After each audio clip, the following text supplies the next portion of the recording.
Hello virtual explorers, I'm your host AR Samosa from Before the Sequel, and today we're going to take a look at Godzilla Planet of the Monsters from Polygon Pictures.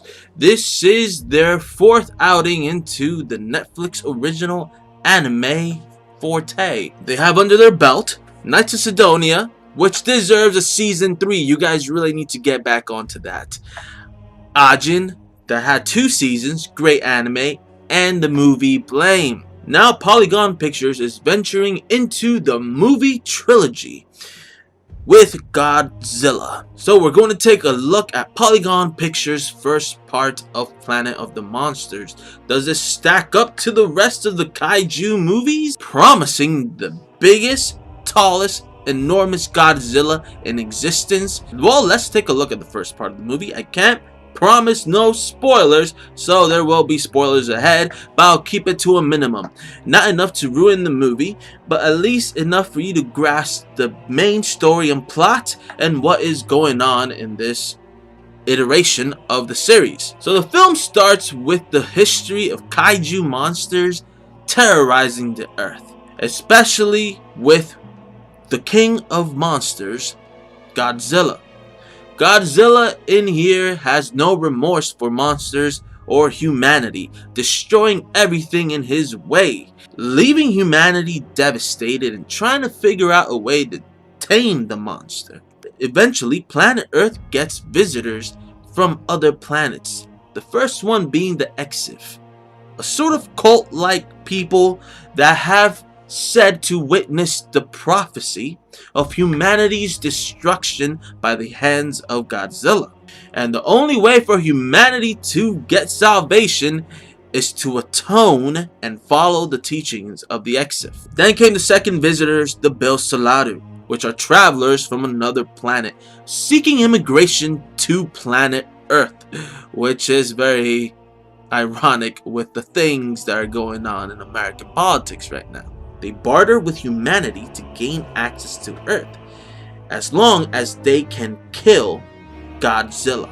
Advanced in technology, the Bilsaladu build Mechagodzilla. Yeah, a nice little Easter there, folks, to fight the doppelganger. And if you're versed in the franchise, we all know how that ends. Running out of options, not being able to defeat Godzilla, the 3 species are left with one choice: to flee Earth and find refuge in a hospitable planet in the stars. Which, if you haven't learned anything from sci-fi films, 50% of the time space is way more dangerous. What is amazing about the film is what I just summarized is shown to you in the first 10 minutes. It sets up a bigger world with different factions with their own agendas. Still, this being the first part of a movie trilogy, it takes up the majority of its runtime in exposition and building characters. You get the action at the very last final act. Sort of like Legendary's 2014 American version of Godzilla film. They teased them throughout the whole movie, and then in the end we saw the great destruction. Fortunately, Godzilla is not the only monster present though. Thus the name Planet of the Monsters. Characters sort of take a back seat to the universe and its lore. There is a main character called Haru Sakagi who has a personal vendetta against Godzilla. But that is the deepest his character goes, at least in this first part of the trilogy. So there is nuance to the film that other Godzilla films have not produced, which is magnified thanks to Polygon Pictures' great animation and coloring, detailing each scene with muted blue and grayish colors, portraying desperation. Then, out of nowhere, turning bright red, crimson yellow when all the destruction is happening, a grotesque scene. The score in the movie is great, and the ending theme brings it completely together, especially if you're into buying anime OSTs. At its core, Planet of the Monsters is just building up what's gonna happen in the next 2 films, but it does invigorate your curiosity for the sequel.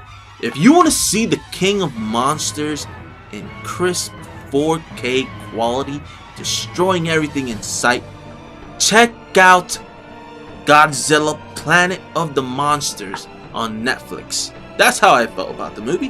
What do you think about it, Virtual Explorers? Did you like the way they handled the big green, or was there something off?